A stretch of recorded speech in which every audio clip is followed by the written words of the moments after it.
ಇನ್ನು ಮುಂದೆ ನಿಮ್ಮ ನೆಚ್ಚಿನ ಧಾರಾವಾಹಿಗಳ ಫುಲ್ ಎಪಿಸೋಡ್ಗಳು ಸನ್ ನೆಕ್ಸ್ಟ್ ಆಪ್ನಲ್ಲಿ ಮಾತ್ರ. ಮುಂದೆ ಏನ್ ಮಾಡ್ಬೇಕು ಅಂತಿದ್ದೀರಾ ಕಾಳಿಂಗರಾಯರೇ? ಆ ಸತ್ಯಮೂರ್ತಿಯ ಭೂತ ಬಿಡಿಸಬೇಕು ಅಂತಿರುವಾಗ್ಲೇನೆ ದಿಢೀರಂತ ಈ ಬಾಂಬ್ ವಿಚಾರ ಅಡ್ಡ ಬಂತು. ನನಗೂ ಒಂದ್ ಸ್ವಲ್ಪ ಟೈಮ್ ಕೊಡಿ ವಿಕ್ರಮ್ ಸಾಹೇಬ್ರೆ, ಯೋಚನೆ ಮಾಡ್ತೀನಿ. ಈಗಾಗ್ಲೇ ಸಿಕ್ಕಾಪಟ್ಟೆ ಟೈಮ್ ವೇಸ್ಟ್ ಆಗಿದೆ ಕಾಳಿಂಗರಾಯರೇ. ನಿಮಗೆ ಚೆನ್ನಾಗಿ ಗೊತ್ತು ನನ್ನ ಪ್ರೆಷರ್ ಏನು ಅಂತ. ಇನ್ನೊಂದು ವಾರದಲ್ಲಿ ಏನಾದರೂ ಇತ್ಯರ್ಥ ಮಾಡಿ. ನಾನಿನ್ನು ಹೊರಡ್ತೀನಿ, ಇಂಪಾರ್ಟೆಂಟ್ ಮೀಟಿಂಗ್ ಇದೆ, ಹೈದರಾಬಾದ್ಗೆ ಹೋಗ್ಬೇಕು. ಮುನೇಂದ್ರ, ನಾನಿನ್ನು ಹೊರಡ್ತೀನಿ. Take care.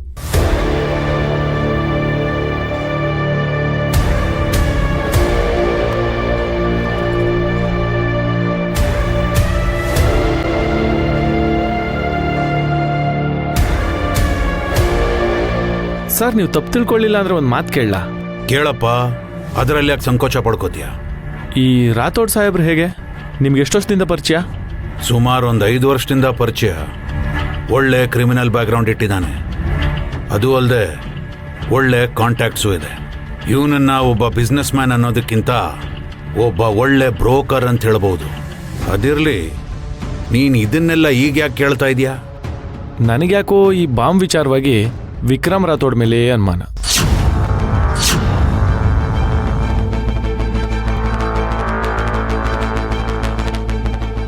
ನಿನ್ನ ಅನುಮಾನಕ್ಕೆ ಏನಾದರೂ ಒಂದು ಲಾಜಿಕ್ಕು ಪಾಯಿಂಟು ಅಂತಿದೆಯಾ? ಖಂಡಿತ ಇದೆ ಸರ್. ಯಾವುದೇ ಬಿಸ್ನೆಸ್ ಮ್ಯಾನ್ ಆಗಲಿ ಬ್ಲೈಂಡ್ ಆಗಿ ಕಾಸು ಹಾಕಲ್ಲ.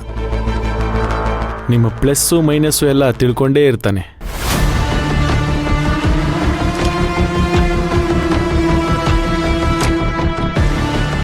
ಈಗ ನಿಮ್ಮನ್ನು ಉಡಾಯಿಸಿದ್ರೆ ನಿಮ್ಮ ಜಾಗಕ್ಕೆ ನಿಮಗಿಂತ ಕಡಿಮೆಗೆ ಡೀಲ್ ಆಗೋ ಮಿನಿಸ್ಟ್ರೇ ಬರ್ಬೋದು.